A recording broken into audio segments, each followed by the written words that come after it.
The search bar, as we know it right now, of put a keyword and get the result, it's not going to be there. It's going to be experiences like what we experience with ChatGPT or Claude. It's going to be an agent recommending things and knows. What are the sort of common invisible operational errors you see are actually draining their margins behind the scenes? If not more important than the optimization, but very important, is the prevention side, or what I call the lock-in of the attributes. The more successful a brand is on Amazon, the more they become a target. Without a catalog, without having a strong foundation in the catalog, you won't be able to send inventory, you won't be able to do PPC, and if something goes wrong and you have the wrong information, then things will trigger in the account health. And Amazon will reward any contributors. Amazon rewards contributions. That's what they're hungry for. They're hungry for information. The more information the catalog has, the better. Data is king in the world of AI. This is the Digital Shelf Insider podcast of Metriscart.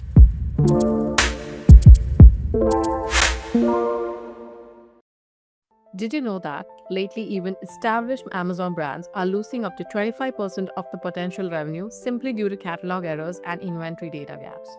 While most of the industry is focused on high-level AI strategy, the brands that actually win are the ones that have, mastered their backend operations. Today's guest is an expert in the technical side of Amazon that many sellers sort of overlook, specifically when it comes to catalog management and the complexity of flat files. She's the founder of Online Seller Solutions, Vanessa, a very familiar face and name in the e-commerce industry. She has helped many nine-figure brands to fix the structural issues that stall their growth. So let's get started. Hello, everyone. Welcome back to the podcast. And today I have Vanessa joining me. And I must mention that, I've been following Vanessa for such a long time. And just when I started the podcast somewhere around 2024, and I did reach out to her and because I really wanted to have a chat with her about all that Amazon account management is, the technical side of things. And I'm super thrilled that you're here today.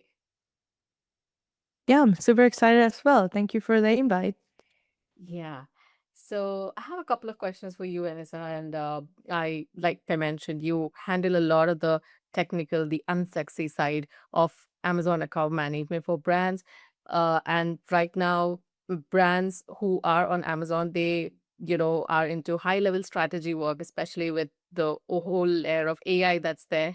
What are the sort of common invisible operational errors you see are actually draining their margins behind the scenes? Oh, that's a great question. I think right now, and it's been, if you watch my content throughout time, I have always said the same thing is the back end of the account, the catalog, the compliance side of things that make or break a business. But in the world of AI, in the era of AI, I think data integrity, it's extremely important. And what I mean by that is basically understanding where your data is coming from, like knowing what are the different key points or data points that you have available as an Amazon seller, could be in Seller Central or through the API. And once you understand that that data is there, is what you do with it and how you store it and work with the information. So one of my favorite things right now is to see how impactful the catalog data is for the AI and Rufus and all of the uh, shopping agentic type of tools. We have Rufus on Amazon, Sparky on Walmart, and all of the LLMs that are recommending products. Yeah. Those recommendations are coming from specific data points on the listing, not only let's say the bullet points or the title, the description, but also things that are in the back end. So Yeah. as a recommendation, and again, this is the thing that has been the threat of my career in the Amazon space, is pay attention to the information, the layers that are underneath your product detail page. Yeah. Sorry, the information that's underneath your product detail page, and um, use that wisely. So that retail space is kind of there to allow you to put information, so sellers can fill out the information, so the AI bot has more context on what the product is, but also to protect their business. So I'll say that that is the main thing operationally that is not super sexy, and I know a lot of people still have some sort of I wouldn't say restriction, but restraint from freely going to the back end and embracing it. With AI now it's super easy. So yeah. Makes so much of sense. And I did see another episode of you where you talk specifically about flat files. And I guess brands are intimidated in some way to work with flat files and just go straight into the Seller Central UI and, just put up the information. I could be wrong here, just do correct me. So, what are your thoughts on this area? Yeah, 100%. That's been my, again, the thread in my career. I started in the industry as an account manager, managing a catalog of more than 80,000 SKUs. And in that process, when you manage that many SKUs, you have to get good at understanding flat files. Yeah. So I know that that is not the majority of Amazon businesses. Most people don't have more than 100 SKUs. That's probably like a big catalog for a lot of people. Yeah. But the thing with flat files is that they're templates, right? It's a template, or I'm going to talk specifically about the category listing report, which is a report that Amazon give you. Again, that's a data point that Amazon gives you, a source of information on a spreadsheet template that Amazon give you to understand what's the information that is in your catalog. So when you go there, you will see all of the input that you have put into your listing. So you will see the title, the bullet points, the description, the images, brand name, you know, ASIN or UPC, manufacturer, all of those things. And on top of that, you have a lot of different attributes that are specific to a product type or specific to a category that you're allowed to have. So, for example, in the grocery and gourmet, you will have attributes like flavor and size and volume and country of origin, because those things are important in the grocery and gourmet. Whereas in, let's say, clothing and accessories or apparel, flavor is not an attribute that is relevant, because a t-shirt doesn't have flavor, a dress doesn't have a flavor, but it has a color, it has a style, it has a season. So all of those attributes are in the flat files where you can fill it out. A few of them, not all of them, but a few of them are part of the Seller Central UI. So if you go to the edit section of your listing, you might be able to see obviously color and style and things like that. But there are other ones that are not showing in the UI. So the gap between the brands that are utilizing flat files to put information in these attributes versus the brands that are just relying on their Seller Central UI, it's massive. Not only on the indexation side, which is huge, right? Like if I'm able to give the AI more information about my product, that means that it will help me rank it or show it to the right people, right? The more context it has, the better for the AI to recommend my product. That is on the easy side of understanding. Like optimization, it's important because if you optimize your listing, you have more chances of getting discovered. If you get discovered, then there are more chances that you sell. Pretty straightforward. But then the other part, which I think it is, if not more important than the optimization, but very important, is the prevention side, or what I call the locking of the attributes. This means, and not to get too complex into the theory, but if there is an attribute available in your category, in your product type, let's say flavor, and you're selling, let's say, a flour, right? To make cakes or something. And flavor, you don't have any flavor because the flour doesn't really have flavor. So you're like, you know what? That's not relevant. And you leave that field empty. So a hijacker or even an internal Amazon contributor, because the Amazon has catalog systems to enhance content. Yeah. So they will come in and say like, hey, I'm looking at this flower and I'm gonna put something, and I'm gonna say, I don't know, sweet, right? Something very And that random. is something that, exactly, it could be random, or it could be inferred from other stuff in your catalog or other stuff in the listing that might not be true. So not all of the contributions that are happening outside of yours are malicious, and that's important to know. Like, I don't think Amazon is purposely messing up data in the catalog to make you look wrong, or restrict your product, or suppress it. They they just use the information available to make the best out of what they have. Yeah. So I'll give them the, let's say, benefit of the doubt that the intention is not malicious. So Yeah. that's one thing. But then when you get to a certain level, and I see this all the time with clients or brands that are extremely successful, Yeah. the more successful a brand is on Amazon, the more they become a target. And when you become a target, then these type of, let's say, loopholes or empty spaces are a liability. Why? Yeah. Because a hijacker can come in and say, in flavor, I'm gonna say, this is an antibacterial pesticide product.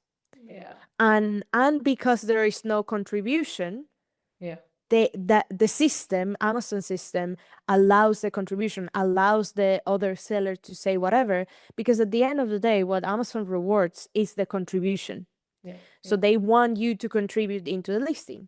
Yeah. So this is where I'm seeing a lot of people getting in trouble later when they get to a point where they have, let's say, conquered the game, Yeah. and they're selling a lot, they become a target. Which, how do you prevent that? Well, Yeah. you get familiar with flat files, which is something that right now with AI, I don't think anybody has an excuse anymore to not be familiar with flat files, because the majority of the work that we were doing before manually, like Yeah. checking fields and adding attributes and, Yeah. uploading things, Yeah. that is not being done manually anymore. Like, we now automated with AI, and we launched this week a super cool tool that people can check it out at Yeah. flatfileoptimizer.com, where they can upload the category listing report, and the system will tell them what are the attributes that are empty, Insane. what are the attributes that they need to fill out. So Wow. as an optimization tool, it's perfect because it tells you, hey, this is where you have information missing. And on the other side, you're protecting that field for people to not hijack it, or to not add information that is outside of what you want to say about your product. So, which I think it is very important. All right, before we get back into the conversation, I just want to take a moment to talk about something that can really elevate the way you manage your e commerce channels. If you're in the consumer goods or durable space, listen up. You already know that staying ahead in the digital marketplace is crucial, whether you're a retailer, brand, or agency. But how do you get the most accurate insights in real time? How do you keep track of competitor price activity, consumer trends, and constant changes in product visibility? That's where Metriscart comes in. Metriscart is a marketplace intelligence platform designed specifically for e-commerce teams like yours. It gives you a holistic, data-driven view of your performance across all digital shelves. Whether it's price monitoring, competitive analysis, or understanding trends before they become a wave, Metriscart has you covered. I've seen firsthand how this kind of intelligence takes brands from just surviving to thriving. If you're managing products in the consumer goods or durable space, it's a game changer. Check them out, and I promise you, your e commerce game won't be the same. Now, let's get back to the show. Very tricky space, but like you said, AI is making things easier. And I want to go back a little bit back in time. You mentioned that you handle 80,000 SKUs at a point.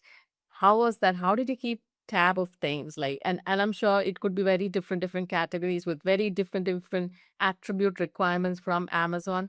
So, and brands also come up with uh, different kind of requisites, say they want aggressively grow, or like, they want to conquer a particular kind of challenge. So how did you manage all of that when things were manual? Yeah, I mean, Mm.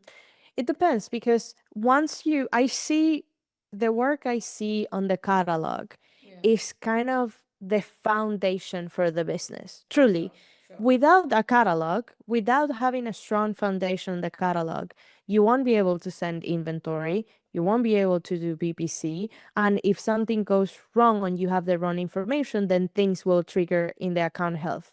So, if anything, you start, if that's the foundation of the house, you need to you need to know to how to have a strong catalog.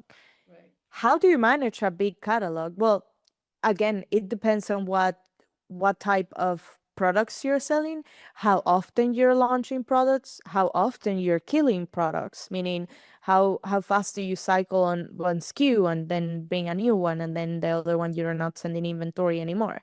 That honestly depends on the specifics of the business. I wouldn't be able to tell you. What I know about the catalog that I worked with, it's that it was from the 80,000 SKUs, we had like all of it were part of variations. So I'm talking about sizes and colors. So we didn't have like many unique SKUs. Let's say maybe 10,000 or yeah, something like that. And the whole rest, the other 70,000 were sizes and colors. So in that way, I will tell you the way to manage it is by using flat files, by understanding the structures of variations. Because I don't know, I guess I have seen a few businesses, but not that many that have a lot of SKUs that are not part of variations. And those are unique, like in the arts and craft category where they sell specific arts that, each piece of art is completely different from the other one. So technically it's not a variation. That's the only thing that I've seen. And in those cases, they share each piece, let's say, shares the exact same attributes. And that's the other thing why I guess I got so good at managing a big catalog is that in this particular SKU or business, the 80,000 were not all equal, meaning, there were different styles, and there were shirts, and there were dresses, and there were pants and shorts and skirts and all of these things. So honestly, I couldn't copy and paste a lot of the information from one family to the other one. But when you have a catalog that is not as diverse, there are specific, let's say, attributes that are true and equal for all of them. So you have, let's say, the same size or the same obviously manufacturer and brand name and country of origin, and the same, if you sell something, I don't know, in the grocery and gourmet, maybe the same flavor. Those type of things are easy. So once you recognize what are the attributes that are true across your whole catalog, then the differences, the marginal differences on the unique attributes, it's smaller.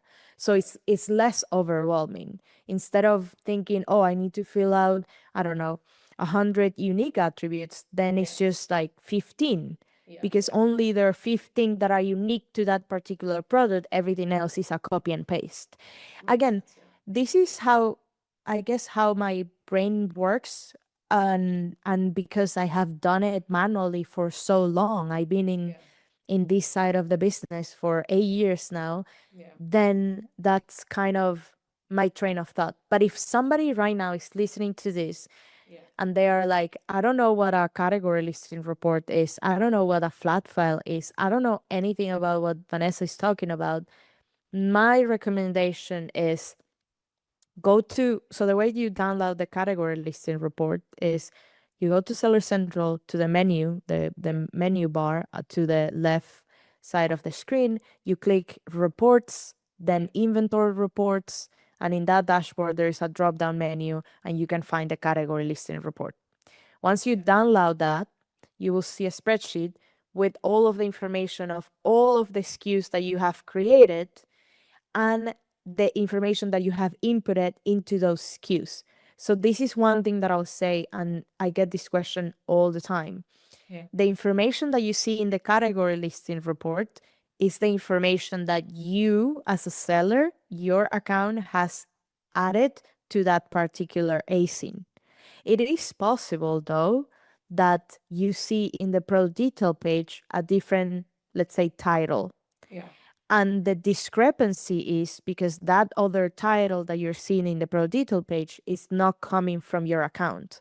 Yeah. So I love this exercise because it allows you to check if there are discrepancies, if you have, let's say, external contributors. Yeah. So once you download all of that, and once you recognize the attributes that are true and equal across your whole catalog, then you work, you kind of reverse engineer. You work backwards on the things that are unique. Yeah. Yeah. Thank you so much, Vanessa, for sharing the exact navigation of, the basic Confucian brands, or whoever is watching, the audience would have. It's really insightful. We'll probably add in a video here so that they understand the navigation better. And another question I had in this line is that when and where does a brand or an Amazon seller sort of understand that they need to work with a technical partner to manage this thing? It's out of their hand. They should seek help. Hmm. Yeah, that's an interesting question. I guess it depends on, as a founder, it depends, or as a business owner, as a seller, you will need to really get real on what are the things that you want to do. Yeah. So I have friends in the industry, many of them are sellers, Yeah. and there are some of them that love flat files. Like Yeah. they're like, "Oh, I love it. This is amazing. I can do it all day long. I don't care." But then they're not checking their, let's say, their images or their visuals or their graphics, because they don't have that type of eye Yeah. where they can design, the images and the carousel for the listing. Yeah. So in that way, I don't think there is a formula to say, well, if this happened, then you need help, Yeah. or you need to get a technical partner. It depends of whether you like to deal with those problems or not. So I think in business, the real question is, what are the problems that you like to solve? Yeah. As a business owner, as entrepreneurs, we're solving problems, right? Like we're seeing a need in the market and we're filling out that need. And within our own business, we need to find what are the things that we're comfortable and we're happy to do. Yeah. So I work with a lot of brands that are not not looking to engage in the, let's say, day-to-day mundane unsexy side of the business, which is the thing that I'm been talking about, right? Like I call it the unsexy side because it's like plumbing. Like plumbing is not sexy, but it's very much needed, right? Yeah. If you have your exactly. And yeah. So in that way, I look at the same. There are people that love to be plumbers. So if you'd love to be a plumber, then you don't need a plumber because you know how to do it. Yeah. But if you don't know how to do it and you're not gonna invest the time and the energy to learn how to do it, then that's where I think a technical partner will be needed, like in order to manage these things. And I will say this, it is very important that you really test out when you work with somebody, because I have heard stories of people hiring, let's say, VAs that say that they know how to work with flat files and things like that. And they don't really, or they may have seen one video once and they don't really have the required knowledge to deal with all of the nuances of the system. And then things break apart, and when that happens, now you're in trouble. Yeah. Right? So make sure that at least you understand the things that I'm telling you about. Hey, what's a template? Why is it important to fill out a template? And then you can have, as a business owner, you can have efficient and intelligent conversations with the people that you're interviewing, let's say for a position that is more technical. For sure. And then just outsource it if that's what you want. Like that's something I'll tell you, for my business, that's something that I'll never outsource, right? Because I love it. Yeah. Because I do like it. But I you know what I don't like? I don't like dealing with supply chain things. I don't like to deal with logistics. I don't like to deal with any of that. So for me, that's the place where I hire a partner. So I don't think there is a coo- co- cookie cutter answer, sorry, Yeah. for this type of question. For sure. And you also mentioned that, AI has made things a lot more easier, especially with catalog management. And we also see some automatic updates that happen to listings from Amazon's end. So, how should Amazon sellers or brands be adjusting their listing data or documentation to sort of speak better to these algorithms and avoid accidental suppressions? Oh wow. Mm. You're going very technical. I I do have an answer, and it's kind of hard Yeah. without showing you the screen, but Yeah. I'm gonna try my best to do this, to explain this for people that are Yeah. just listening. So one of the big, so I guess two-part question. The first part is AI. Yeah. Like, what does it mean that we now have an AI bot or agent Yeah. recommending product to customers? And most people say like, well, but that's not almost no customers using it, whatever, whatever. We can debate back and forth of whether is it something that customers are using or not. Yeah. I don't believe that debate is relevant. It doesn't matter. Why does it matter? Because regardless of whether they're using it today or not, it is something that tomorrow will be like the the mainstream way to find products. Yeah. So people are gonna forget, and I know that this is true, and it's gonna happen in less than what we think is gonna happen, Yeah. where the search bar, as we know it right now, of gonna be put a there. keyword and get the result, it's not gonna be there. Yeah. It's gonna be experiences like what we experience with ChatGPT or Claude. It's gonna be an agent recommending things and knows. So, I mean, this honestly, I have had this debate since 2023 when the white papers came out, and people were like debating with me and saying that that was not true and this is that, da da da. Honestly, at that point, I was like engaging in the conversation. Right now, to me, it's like, okay, you don't believe it? Fine, don't do anything. Don't do anything, stay the same. At the end of the day, it's you're the one that's getting behind, in my opinion. So because of this new paradigm shift, you need to add information to the listings to speak to the bot. And the bot, fortunately, Amazon has published a few white papers on what is that Rufus and Cosmo, which are the AI backend systems, are looking for in products.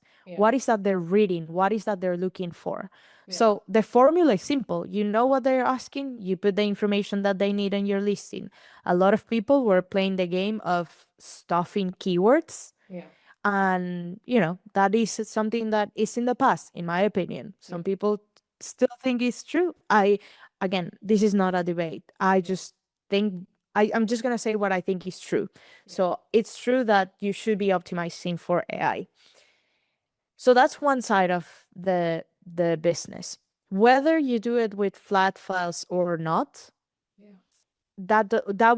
that won't really change the output on how the AI will read your title, your bullet points, and description, Yeah. right? When you do it with flat files, you have more real estate to add information. That's the only thing, and I think it's fabulous on the prevention side as well. Yeah. But then the second part of this, and you said it, where Amazon have changed things in the system. So this is something that has been coming from since 2022, actually. And sometimes I think about, did Amazon know that AI was coming so fast, or back then? Like in 2022, nobody was thinking about AI or agentic e-commerce. Oh, not Nobody at was all. thinking about that. Yeah. But Amazon was doing changes in the back end, in the foundation, in the structure of how they categorize the catalog.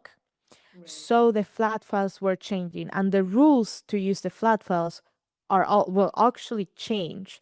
The things that we were allowed to do before with flat files are not are not things that we can do anymore because Amazon is getting more strict. It's getting more like a closed system. Yeah. How So did you in that infer change, that? I mean, how did you infer that back then when it happened in 2022? I mean, your perception would have been very different back then.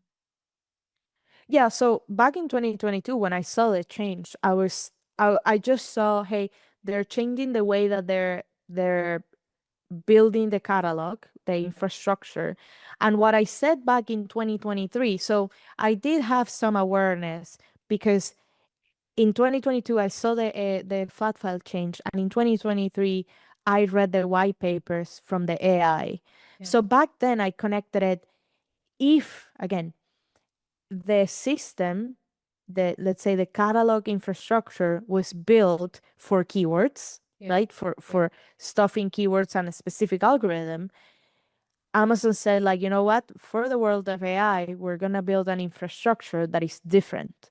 So again, when they publish something as like a white paper for AI, it's not because they were working on it yesterday and then they published that today. They Okay. probably were working on it for years, Yeah. and then when they publish it, it means that it is somewhat ready.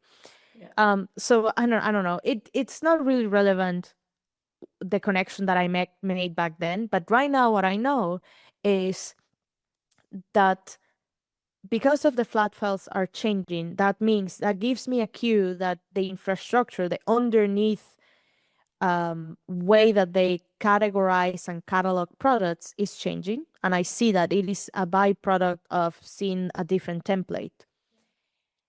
What that means for sellers today, and I don't want to make it too complicated, is your category listing, sorry, your category, browse node, prototype, and item type keyword, which are all of the different categorization attributes, might change.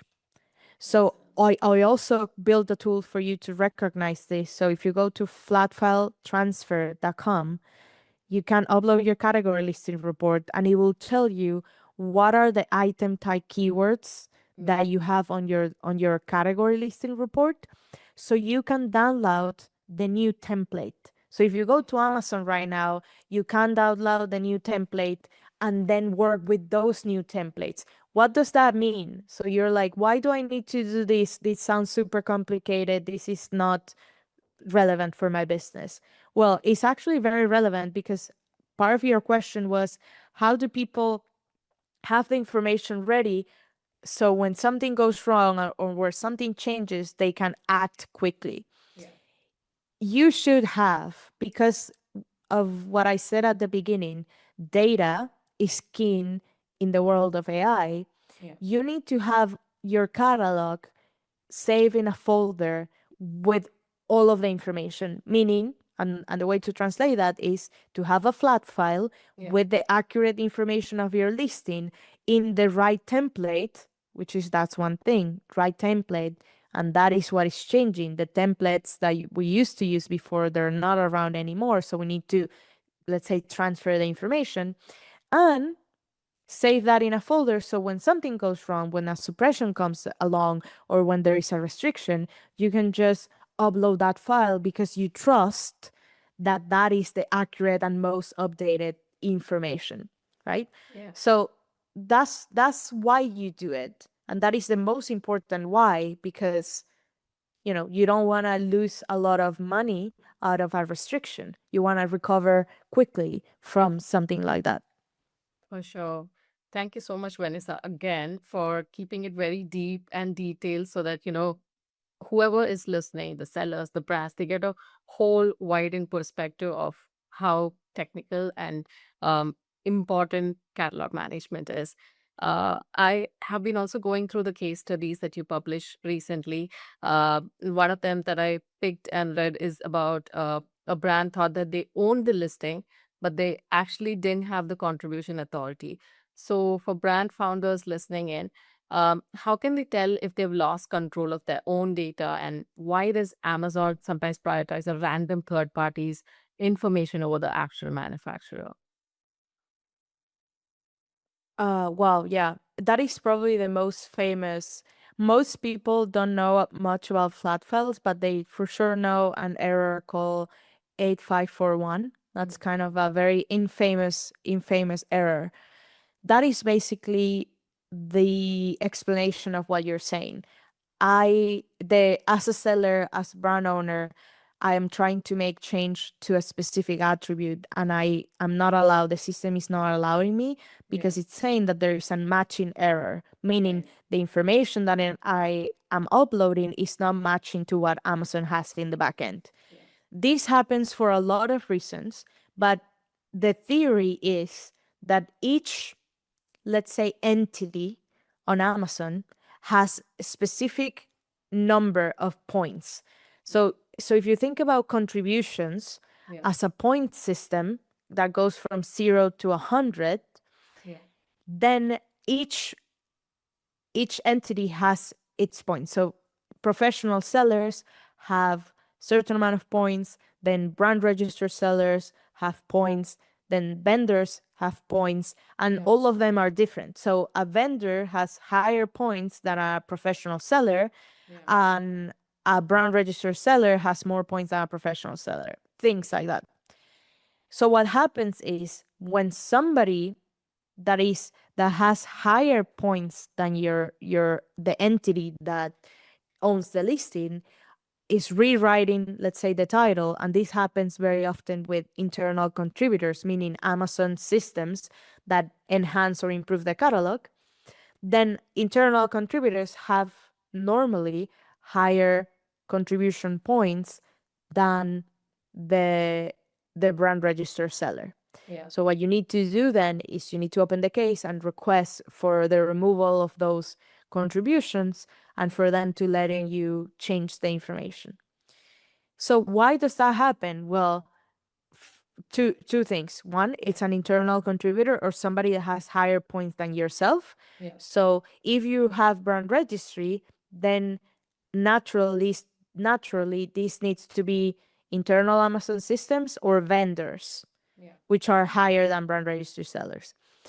And the other option, which I see it very often, and people don't want to admit that that's a problem, but I see it super often where there's a brand register seller and they don't have information in that particular attribute. Going back to the example of flavor or style or color. They didn't have information there because they thought it was irrelevant, and somebody that is not even a brand register seller, maybe a professional seller, goes and contributes there. And Amazon will reward any contributors. Amazon rewards contributions. That's what they're hungry for. They're hungry for information. The more information the catalog has, the better. So they're gonna say, like, yeah, for sure, professional seller that you have lower points, we're gonna take your contribution because currently there is no contributions. So a low contribution is better than non-contributions at all. So when you try to override that, sometimes the system gives you errors.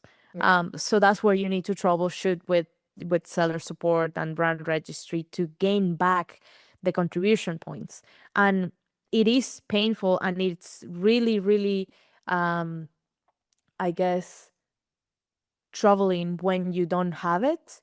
So the way to find out, honestly, I don't think that Amazon will never send you an email saying like, oh, by the way, there is a higher contributor now in your listing and they own the title now. But by you utilizing flat files and uploading them pretty often, and pretty often means different things for different businesses and brands. There are people that upload the category listing report every single day, like couple times a day. And there's people that upload it once a month or once a quarter. The frequency is not as important as doing the exercise. When you do the exercise, when you upload the information, Amazon will give you an error and say there is a matching error. There is the A541 error. So that's how you find out. Otherwise, I haven't like found another way to find out that there is a contribution discrepancy because Amazon doesn't tell you. I wish at some point they will disclose this type of information, but so far. Yeah, makes sense. And Another thing that happens with catalog issues is also the fact that it plays into ranking. Um, a brand losing their bestseller rank. So, how do they tackle that ranking issue specifically? Um, that is not exactly true. Mhm. Like, it's not that you are gonna do the work with your flat file and then you're gonna get the bestseller rank. Right. The bestseller rank comes from other factors: Yeah. sales velocity, category placement, the VSR, and all of those things. Search based on specific queries. Right. So it's not like you're gonna do, fill out three attributes in the back end and that's it, and then you're gonna get the bestseller rank. So that is not relevant. When you do the thing that is relevant sometimes is seeing, or let's say getting the bestseller badge and losing it. Yeah. This is pretty common. When you become a bestseller, you become a target.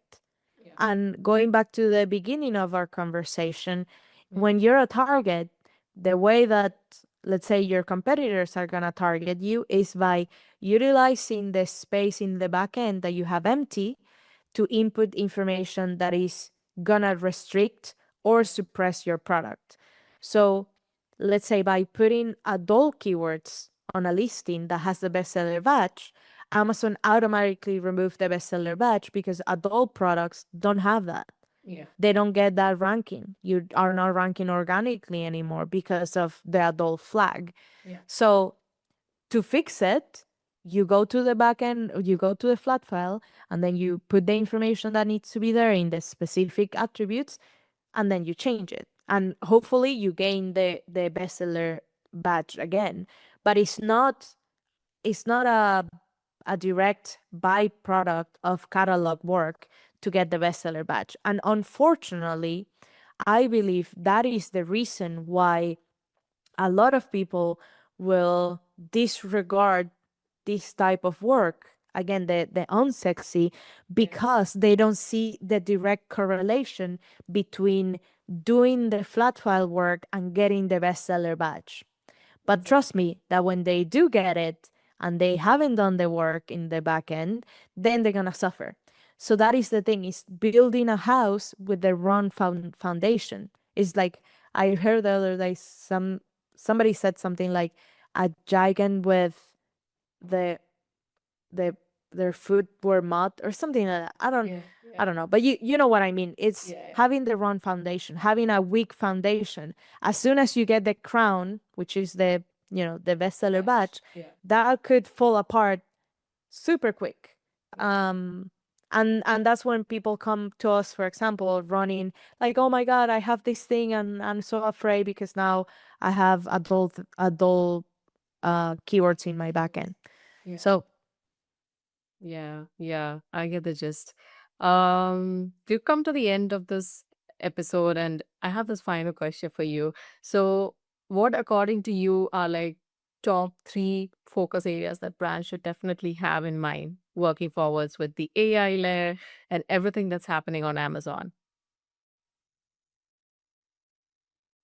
hmm.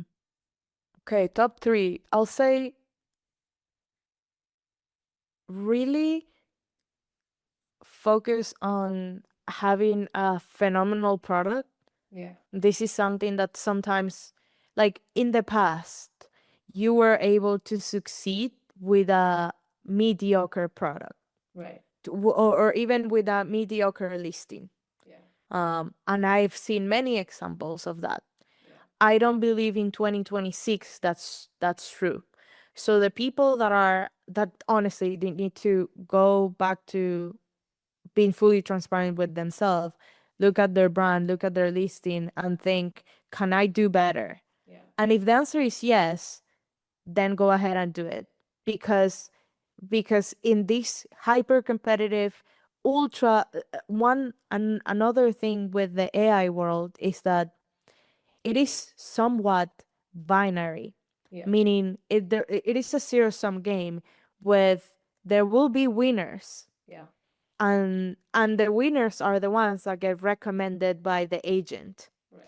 So right now, most, let's say when you do the search bar, you have thousands of options.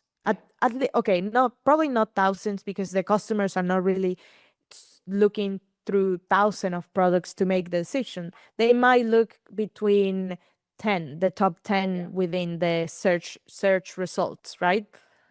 When agentic commerce comes in fully, those options will be less. It will be maybe maximum 5, I believe, or so. If that's true, then what needs to happen for you to become the top 5? And again, people are thinking, and when I say this, people get afraid of, oh my God, I'm in position number 9. I will never win this game. My business is over. Not true. Why? Because you need to start thinking differently. Before the AI, before AI, you were ranking against a keyword and against a category. So let's say for a summer dress, there were, when you type summer dress, there is a position number 1, number 2, numbers, and so on, right? But right now with AI, it's not about the keyword as much as it's the audience. So somebody that is buying in San Francisco for a summer dress will get very different results from somebody that is buying a summer dress in Florida. Or somebody that is, let's say, a teenager will get different results from a mom of 5 kids when they look for summer dress, right? So this is where, if they probably insert a word like summer floral dress, again, the result changes. exactly, correct. And I believe that the way that we're gonna search in the future will probably be less about keywords, more about statements. But the point is, and the reason why I think you need to focus on understanding how this changes the whole e-commerce game, is that you need to start identifying who your audience is and making sure that your product is solving a need or solving a desire or a want for them. So focus on the quality of your product, focus on the quality of your brand, and understand really well who your clients are, your audience is. And even like, I remember I went to an event last year, was talking to one of the most successful sellers that I've known. Like, these guys would do, I think, 9 figures, high 9 figures, which is very impressive. And they were explaining how they realized last year, we're talking 2025, they realized that the audience that they thought they were selling to is not really the audience that is buying. So they thought that they were selling to people in the healthy, conscious wellness community, but then they realized that they were actually selling to people who has diabetes and some like issues with their sugar levels or things like that. When you understand that, like, think about it, how different it is to sell a product that is for wellness and feel good about your, your body, versus if you don't buy this, then you might have a spike in sugar or something that is gonna hurt your condition as a diabetic. That is massive difference. Why? Because the content should change, the way you explain the product should change. And when you're rooting for a specific audience, that audience will champion you, and you will get the rewards of being the number one of that audience, versus wanting to say, for example, to the example of the summer dresses, you don't want to be the summer dress that every person in summer dresses wants. You want to be the summer dress that people will get when they look for floral summer dresses, or for beach summer dresses, or for spring mountain lake summer dress. They're completely different. Those are completely different audiences. So understanding that, and I know sometimes when I talk to people, this feels really mystic. It's like, oh yeah, these are just thoughts. These are just like, I'm just thinking that now my audience is this. No, do the research. Like Amazon allows you to have, Amazon gives you information in the brand analytics dashboard, the market basket analysis, the reviews. All of those things are insights for you now to use and determine who your audience is, and try to talk to your customers even outside of Amazon. Like sell to obviously on your own website. You should have a website, and try to see who's that you're selling to. I think that's a game for people that want to be successful. I know that there are other models where, you just launch garbage products for cheap, and then you try to make a profit out of volume. Well, if that's your game, probably everything that I'm saying doesn't make any sense. But I haven't seen many sellers being successful by doing that. Yeah, it's probably a short-term gain too. Exactly. Yeah. It's definitely a business that you won't be able to exit super fast or super easily. Like you need to build some assets, right? Yeah. So basically, the context being rich matters and the quality of the product that you're building matters.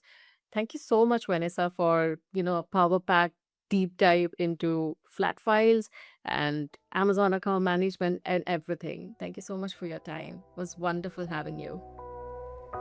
Thank you for the invite.